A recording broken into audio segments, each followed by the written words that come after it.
Hello everyone, welcome back to a new replay cast. Today we're going to be having a look at a game between, in the bottom left spawning as the blue Zerg, clashes Reynor.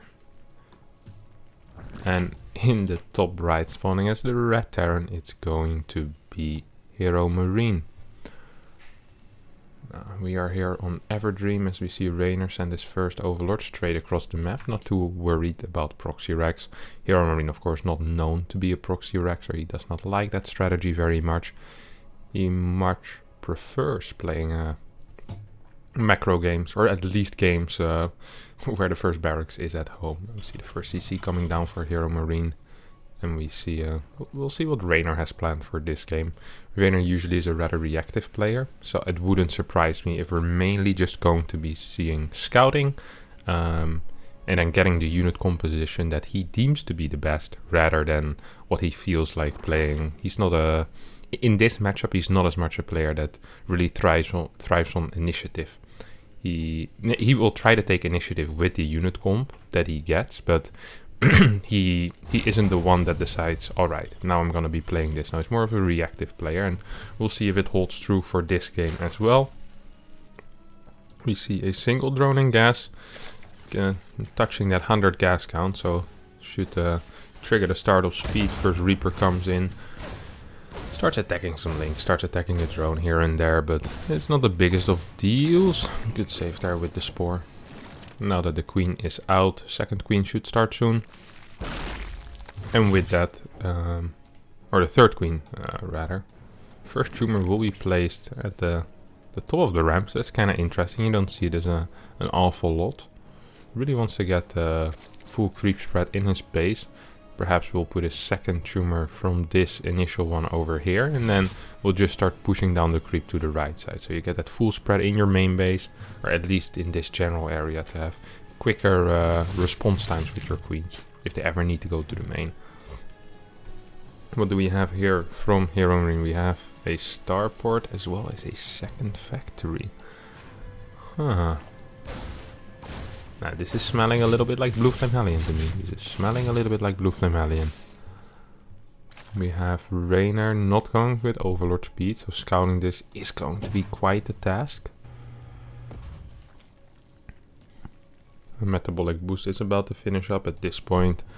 HeroMarine needs to be a little more careful, but in general it's going to be rough to do stuff with links against Hellions, right? Hellions are very fast, they do splash damage. The ultimate unit against the Zergling, basically. Baneling that's going down just in case of some type of hellbat all in. Now this factory here is okay. Yeah, it's going to be for Blue Flame Hellion, that's what I thought. So Blue Flame Hellion with medevacs. So perhaps we'll start with a 4 Hellion drop, and then we'll go into a 9 or 11 or 12 Hellion attack, I guess. This Hellion will just stay at the factory most likely. No, we'll rally it to the ramp instead. Okay, that's interesting. We'll rally everything to the ramp. That makes it more prone to be scouted. But on the other hand, who can really make a read like that, right? Who sees 3 Hellions and goes, oh, this is definitely Blue Flame Hellion. An uneven number of Hellions. Because sometimes one Hellion is a bit stuttered behind the other. And here comes the Link Scout. But there is 2 Marines in the wall, so won't even be able to get to see it. First 4 Hellions drop into the main base. Reynor completely out of position. Starts morphing a couple of Banes. It's gonna cost him a few drones already to start with. 4 drones go down. Oh, poor micro there by HeroMarine, taking a lot of damage on some of those Hellions, because he was messing up with that medevac micro. Now we still have some Hellions on the other side of the map trying to deny some creep, and there's the second batch of Hellions now moving across the map, and I don't think Reynor is quite ready for this. There's only 36 workers here for HeroMarine, who has been cutting workers, who doesn't have a third base. Liberator follow up. This indeed is going to be Blue Flame Hellbats. We're coming in from 2 angles here. There's 7 more Banes on the way. Oh, no split whatsoever here by HeroMarine, just takes it to the face. These Banelings did a lot of damage to a lot of those Hellbats. Now we still have the Hellbats over here being dropped into the main base. These will be able to one-shot drones, obviously. Or two-shot drones, excuse me. One-shotting drones would be a little bit much. Not that much damage is being done though. Not that much damage is being done yet. We have Lynx dealing with the Halberds in the main, 55 workers remaining. And all that's left here for HeroMarine is to run back home and realize that his push has failed. He threw everything he had at his opponent, he delayed his third base, and now he needs to live with the consequences. He did absolutely nothing with those hellions. He lost more hellions than drones were lost, while Reynor was at a complete economic advantage all the way throughout, at least 15 workers up. Now Reynor will be able to get his double evos, probably get a fourth base soon. Oh, these hellions might be able to do some damage though. They managed to sneak in, there's more hellions. Liberator in the third base, sieging up, doing a lot of damage, so the second wave doing some real damage. Some real damage here with the second wave, and Reynor was not ready for it. Reynor was not ready for it. Spore managed to take out the Liberator. Liberator really saving the day here. If this little interaction hadn't happened, I feel like this game is almost over. Just purely because Reynor took no damage, he killed absolutely everything. Even now, 21 hellions have been lost against 23 drones. That's not quite ideal. There's more hellions on the way, and this guy never stops. He just never stops building hellions, eh?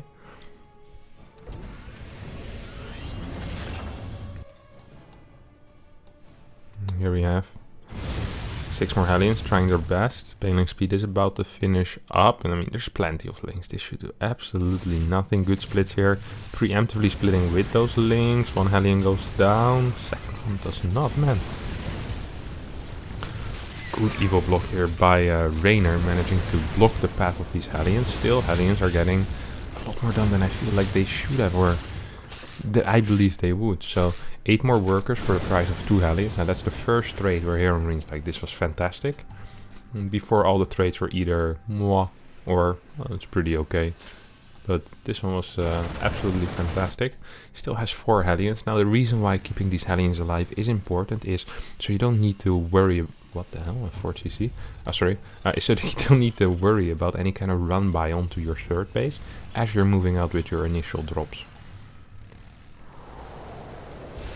So indeed, that is what we're going to be most likely doing as HeroMarine. Just keep these hellions at home to make sure that run-bys are not a thing. Rain, of course, a big fan of the run-by. We'll throw down the spires on a kind of an exposed position over here. I mean, the drop might be able to take this out. So I guess it's going to be very important for him not to get dropped into the main base. And as I say that, where are these 2 bad boys heading? Exactly, straight into the main. Might be a little bit of an issue. Now we have the cars going around as well on the other side. We're just going to be following these drops and keeping an eye on the minimap of what these cars are doing exactly. Here we go, 16 Marines dropping in the main base. Spire gets found immediately. Oh, this is painful. This is very, very painful. 1-1 just finished up as well. Like I predicted it to happen, Spire immediately falls. Pool is also in an endangered position here, but Lynx and Bane show up in time. Hellions return back home without doing any real business. And HeroMarine continues his dropping onto the low ground. And might be able to cancel this base. Tarkus down a single Bane and picks up, so good micro there by him. Hellions helping out with clearing creep. There is drilling claws over here, as well as 2-2 on the way. 164 supply for HeroMarine all of a sudden. Where did this influx of supply come from? Reynor does have a lot of banelings. He has a little bit of money in the bank, of course, preparing for that Spire to finish. But now money needs to be spent in Lynx and Bane's. Good engagement here for Reynor, completely on creep. Cleared it with relative ease, I would say. Oh, there's still one mine I love if you get it. Meanwhile, we have that double drop still doing some damage. 5 workers going down now that the Spire still not finished. This is very, very frustrating for Reynor, of course. As this drop gets completely clean, then HeroMarine is pushing in, and this is not looking very good here for Reynor. 9 mutas are on the way right now, but HeroMarine cleared so much creep. Just look at it. There's a path of mines trailing back to the third base as well. 2-2 is about to finish off. 11 mutas are on the way. 7 more drones are coming in as well. These 3 Marines, I thought they died. So did Reynor apparently, because he kind of ignored them. 19 workers have gone down in that little trade at the top side of the map. I think maybe a couple of drones had fallen in the natural as well, but it's hard to track that back where they exactly died. So right now we have a Thor. We have no 3-3 upgrades on the way yet. Extra turrets being added. Fort base is setting up.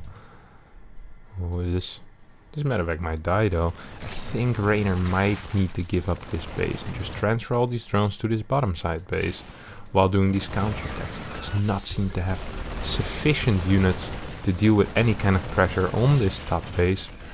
Big Ling run by heading into the third base here of HeroMarine, who is ready for it. Good base connections, man. Oh, was I wrong? Oh, was I wrong? What a Ling run by here.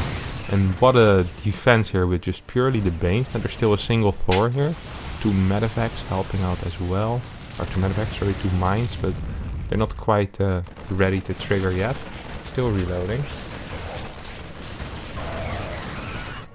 If the Mura's flying forward, trying to find some damage here. Oh, this turret is low. This turret is very low. Turret dies before it gets repaired. This is a big deal. All of a sudden, Reynor is ahead in supply again. Now, it is a little bit dangerous to say, well, if he's ahead in supply, he's ahead, right? No, because his worker count, it is getting better, I have to admit. It's 81, 85, but his creep spread isn't that great. He's still on layer tech, which means the moment 3-3 finishes, that these fights are going to take a very dark turn. Oh, come on, God, that was good splits. Sadly, split off the wrong part of the army, so mine still gets a decent amount of... Oh my God. 15 kill mine. 6 kill mine. 21 links just dying there at once. So not the most successful run by there. And immediately reflects into the supply count as Reynor drops 10 supply, obviously. Trying to do some damage with the Mutalisk. We don't have a single upgrade yet. +1 is started. Infestation pit on the way as well. So we'll be heading into Hive. But there's going to be a very large timing here, in which HeroMarine will be up 2 upgrades. And that's a big deal, especially because the creep is so little. Usually you can say, well, at least HeroMarine still needs to clear some creep. But that's definitely not the case. HeroMarine can set up wherever he wants. There's no creep, or almost no creep. Run by once again happening. Same mine gets another big hit. I mean, there's one more mine here that you need to pass. All the links do end up dying before they reach the base, which is not ideal. You want some of those links because they can ignore turrets. If you just fly in with the Mutalisk, usually turrets kind of kill you.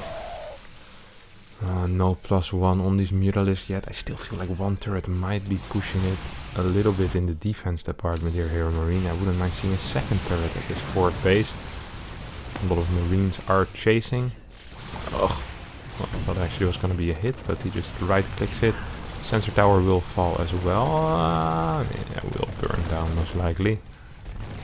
It's just 3 mines in the mineral line over here.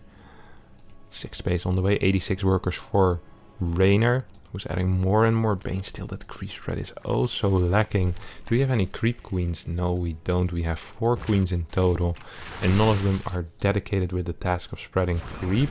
Here comes a big Ling Bane attack onto this planetary and will absolutely destroy it. I wouldn't mind him seeing attacking this little force, yeah. So the way that that Reynor wants to play this is by having inefficient trades, but by mining a lot more. And right now he's definitely mining a lot more, and he's also doing inefficient trades. So that's 2 out of 2 for his playstyle. He just wants to be taking planetaries down with Ling Bane, forcing his opponent to take fights on his side of the map, preferably on creep, and then just win one of those fights, and then his opponent won't have the ability to remax. The problem with this is that if the Terran stabilizes and keeps replacing their planetaries with new planetaries, is that the Zerg is in a bit of trouble, because as you can see, the unit's lost stat is not looking too hot here for Reynor. He's down 6-7k already. Now we have a big split attack coming here for HeroMarine. This is purely links. We need Banelings. Banelings are coming in. This push does get cleaned up. This push should also get cleaned up with relative ease, I believe. There's so many Banes here. Holy crap. There's no more mines left. Where's the Mutalisk? The Mutalisk died. How did I miss that? Even the best observers in the business, boys, they do tend to miss things. I'm not the best observer though, but I also miss things. So somehow the mutas have magically died. We're gonna pretend like they flew over a couple of mines. Or perhaps over a couple of angry marines. Now 3-3 upgrades for HeroMarine are done at this point. This is the point I mentioned earlier, where it's like, hey, this is a real issue here, Reynor. You need something to deal with it. I mean, you have your own 3-3 on the way, but yeah, creep could be a good way to delay it, but it hasn't really been spread in quite some time. This bottom base is going to fall. Marauder, of course, doing a lot of damage there as well. We have a quick pickup. Corruptors not capable of chasing. Well, they're capable of chasing, but not capable of catching up. Which, yeah, they'd make some absolutely awful cops. Well, at least I tried. That's not really the point here, mate. So we have Ling Bane trying to set up this 6 base again. 9 workers have gone down here. 175 supply against 197. This still isn't too bad for Reynor. We have creep being re-established, and this is something that makes me happy. He rebuilt 2 queens. Perhaps could have kept going there. I'm not too sure about moving back, because now this setup on the ramp looks really, really nasty. It's a very natural choke, of course. Bane's moving forward. Don't really get any major hits off. There's still a lot of marauders here in this army. Marines joining up as well, so Ling's not that useful. Where's the ultras? They just seem to disappear in front of your eyes. And I'm afraid for Reynor that this might just be it, as he's losing this bottom base. There's still a Baneling flank set up, but there's so many marauders, and marauders are quite tanky against Banelings usually. Here comes HeroMarine moving forward, more mines. Baneling flank will... Oh my god, great pickup there by HeroMarine, who's showing off some fabulous micro this game. Absolutely beautiful. We have 2 Liberators going in for some harass on the other side of the map as well. As Reynor's upgrades finally have finished, but now he's down 70 supply. He's down, well, it's actually still even in bases, but yeah, GG gets called. As Reynor loses this game, HeroMarine takes it, and that will be the end of that. Now, if you did enjoy this video, don't forget to subscribe to my YouTube channel. Don't forget to see any other videos here on the side, and check out my social stuff like my Twitch, my Patreon, and my Twitter. For all of you, thank you very much for watching. Don't forget to smash the like button as well, and I'll see you all next time for a new video. Bye bye.